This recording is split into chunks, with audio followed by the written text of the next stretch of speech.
নমস্কার, আমি ডক্টর সুদীপ্ত খাড়া। আজকে অলরেডি সবাই জানেন নিশ্চয়ই, আজকে ওয়ার্ল্ড হাইপারটেনশন ডে। যাদের যাদের হাইপারটেনশন আছে বা ফ্যামিলিতে হাইপারটেনশনের হিস্ট্রি আছে তারা নিশ্চয়ই অ্যাওয়ার যে হাইপারটেনশন থাকলে লাইক হেডেক, দেখতে অসুবিধা মানে ব্লারিং ভিশন, ভমিটিং টেন্ডেন্সি, একটা অ্যাংজাইটি সবসময় এটা থাকে। High risk factor for cardiac diseases, brain stroke বা dementia, and these are all life threatening, আপনারা সবাই জানেন। সো এগুলো যাতে ক্রনিকলি হাইপারটেনশন, সেকেন্ডারিলি এই ধরনের লাইফ থ্রেটনিং কন্ডিশন না হয়, সেজন্য already as soon as possible hypertension manage করা, লাইক 130/90 প্রেশার যদি কনসিস্টেন্টলি থাকে ব্লাড প্রেশার, সেটাকে হাইপারটেনশন হিসেবে কনসিডার করা হয় বা হাই ব্লাড প্রেশার হিসেবে কনসিডার করা হয়। এবং যাদের আছে তারা নিশ্চয়ই ডাক্তারবাবুদের ওষুধ খাচ্ছেন, লাইক যারা ক্যালসিয়াম চ্যানেল ব্লকার বা বিটা ব্লকার এগুলো খাচ্ছেন। কিন্তু এই ওষুধের সাথে সাথে লাইফস্টাইল মডিফিকেশন খুব বড় রোল, সেটা নিয়ে আজকে আমার কথা।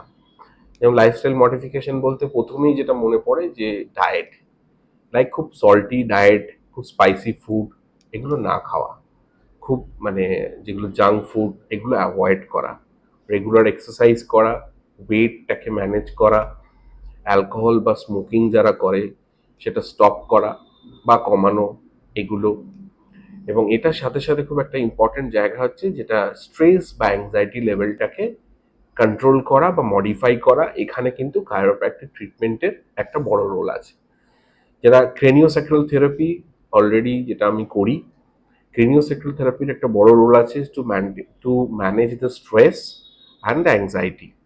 বেসিক্যালি যেরকম হার্টের একটা রিদম থাকে, হার্ট ইজ অলরেডি একটা ইনভলন্টারি মুভমেন্ট হয়, তো brain also has some involuntary movement.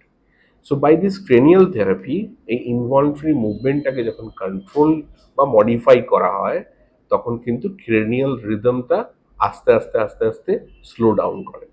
তখনই সহজ করে বলতে গেলে বোঝানোর জন্য, তখনই আপনাদের স্ট্রেস বা অ্যাংজাইটি আস্তে আস্তে মডিফাই হয় বা কমে। এটার সাথে সাথে রিসার্চে দেখা গেছে, অনেক রিসার্চে লাইক অ্যাটলাস C1 বা C2 ম্যানিপুলেশন বা সার্ভাইকাল স্পাইন ম্যানিপুলেশনে অলরেডি একটা স্পাইনের অ্যালাইনমেন্ট কার্ভেচার মেনটেন হয় এবং যাতে ব্রেন ফাংশন ইমপ্রুভ করে।